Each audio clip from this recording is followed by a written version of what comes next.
Now, before I get the video started, I need to answer the question you probably just asked yourself. How do you stack monkeys on top of each other? Because the last time I checked, Bloons Tower Defense 6 was a pretty flat game. In the game, certain monkeys have special paths that allow them to bring normal monkeys onto water or water monkeys onto land. Meaning, if you were to get rid of them, the towers they are supporting disappear. On their own, they look pretty ordinary, but if you stack them on top of each other, then you can make towers like this. Which has to be at least a little bit interesting. Now that we clarified what stacking is, the only rule of this challenge is to beat the game with all of my towers being supported by one monkey. So far, only 3 towers have this power: the pirate ship, ice monkeys, and mer monkeys. The pirate ship and mer monkey seem to be good options for this run on the surface, but then we take a quick look at the cost, and the fact that they both get this ability at the very end of their paths means I would have to wait extremely late to place on them. Starting out with an ice monkey is a much better option because he only needs 3 upgrades on the middle path before I can place additional towers on him. The only issue with having to use an ice monkey is his slow speed and extremely short range, so we would need to find certain maps to benefit the ice monkey. Something with a small loop and water nearby to build on. A few maps fit this criteria, but in the end I settled on the Spice Islands, loops for the ice monkey, and lots of water to build on.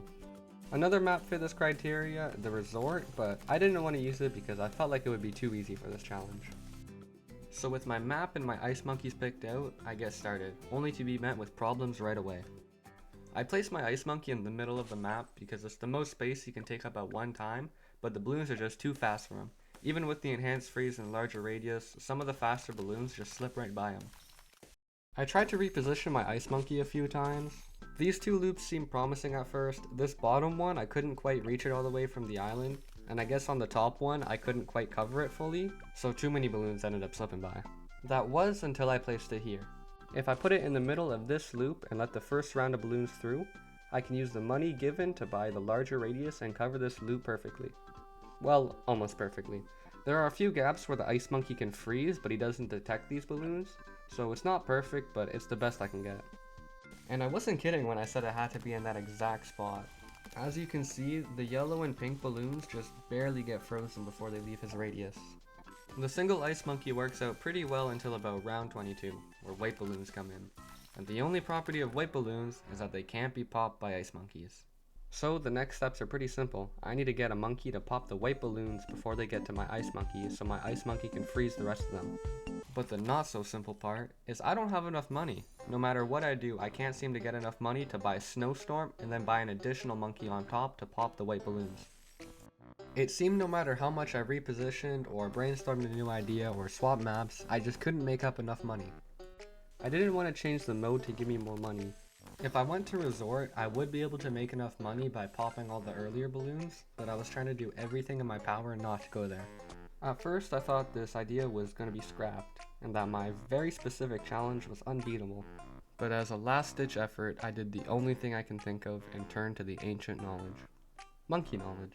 See, at the end of the primary monkey page are these 2 perks, a little bit of extra starting cash, and a free monkey to get through the unfreezable layer of balloons. But ask and you shall receive because these are the 2 exact things I need for my run. So with these minor buffs acquired, I finally beat round 22. But that would be too simple. There always needs to be stuff going wrong. Let me explain what's happening. Since my dart monkey can't pierce frozen balloons and the white balloons are just a little bit smaller than the normal ones, my ice monkey freezes the normal ones and effectively shields these balloons, letting the white ones go past. I try some different angles, but the main thing is that I need these popped before the frozen balloons can block my dart monkey. But this actually has a really simple solution. Don't use the dart monkey. Now, originally my plan was to use the dart monkey because they were the cheapest tower I could afford, at first being $215 and now free. But instead of trying to upgrade the dart monkey into a useful tower later, I'm just going to buy a different monkey, a sniper monkey. There were probably a few towers I can get, but I needed something soon for round 40. And even though it was a little bit slow, I finally beat round 22.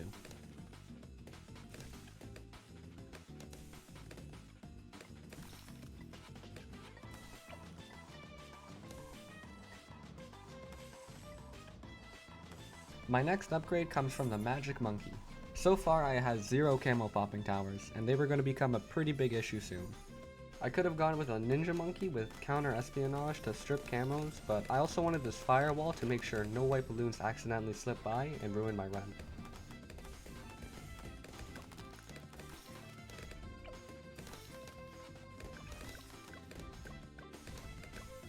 One of the last big hurdles was dealing with the Moab on round 40.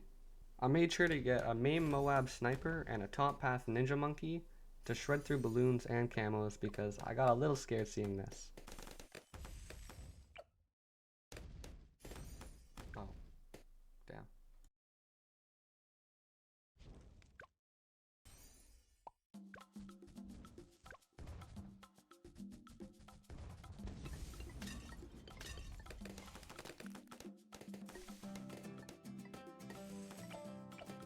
Getting past round 40 was a relief. I had only planned up until this point because I had so much trouble getting started that I didn't think I would get this far. I upgraded my ice monkey to get more room, and I added Benjamin, a monkey village, and a dartling gunner to my team. I got pretty paranoid with something accidentally slipping by and ending my run, so I turned off auto start and just slowly built up before round 80.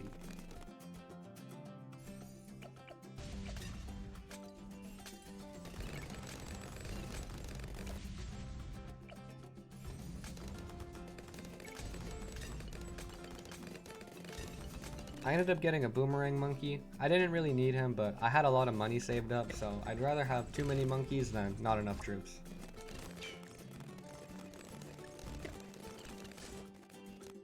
The last upgrade I wanted to do was fully maxing out my ice monkey. He might not have the most pops, but he certainly is the MVP of this run. And with that, I start the final round. What? Oh, you. Well, that's kinda anticlimactic.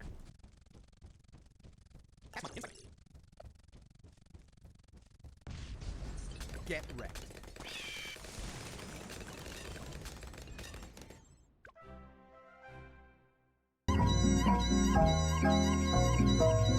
Yeah, so as you can see by the last round, it's starting to get really easy.